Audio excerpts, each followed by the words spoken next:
Pungli itu adalah cabang dari mafia. Cabang, bukan mafia itu sendiri. Kalau mafia itu ada pengaturan bersama yang jelas, itu mafia namanya. Seperti di Sisilia itu ada ketuanya, ada petugasnya, dan ada prosedurnya cara melakukan tugas begini.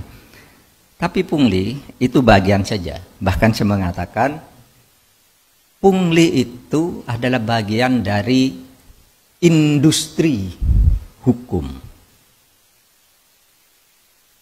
Industri hukum itu artinya hukum sebagai bahan mentah atau hukum sebagai hal yang sudah jadi diolah untuk dipermainkan. Itu namanya industri hukum. Misalnya industri hukum itu orang tidak salah dijadikan kambing hitam, dicari pasalnya, itu dicari pasalnya, ditekan sedemikian rupa, itu industri hukum. Atau orang salah dibebaskan, dicari pasalnya, ini pasalnya, kalau kamu mau ini salah loh kamu, ini pasalnya begini, tapi kamu bisa saya bebaskan, ini alibi yang bisa dibuatkan oleh aparat penegak hukum, bebas, bayar dia.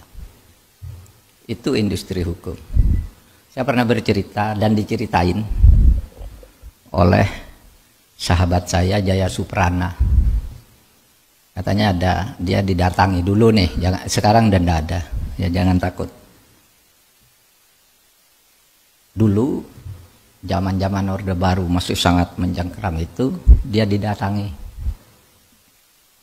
oleh seseorang, Pak, mau ndak Bapak rumah yang di depan Bapak itu saya kasihkan kepada Bapak. Gimana caranya? Itu kan cuma dekat nempel ke kantor saya, tapi itu rumahnya dia. Kalau Bapak mau kita bisa buatkan hukumnya. Itu namanya industri hukum. Gimana caranya? Laporkan bahwa dia nyerobot tanah Bapak, nanti kita buat buktinya lah, atur dengan polisi, atur dengan BPN, atur dengan ini, jadi Pak. Itu industri hukum. Bukan hukum perindustrian tuh, bukan hukum industri.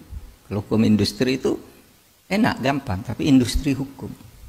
Dan orang bisa punya 1000 akal untuk melakukan itu. Tanah, ini yang sekarang mafia tanah. Gila saudara. Itu yang dikritik oleh Anwar Abbas, bahwa ada ketimpangan kepemilikan tanah. Itu ya betul. Tetapi itu yang legal yang disebut itu. Artinya negara memberi secara resmi cuma tidak adil. Oleh sebab itu Pak Jokowi menjawab, loh, itu kan terjadi dulu. Sekarang kita wajib melanjutkan karena sudah diberikan secara sah.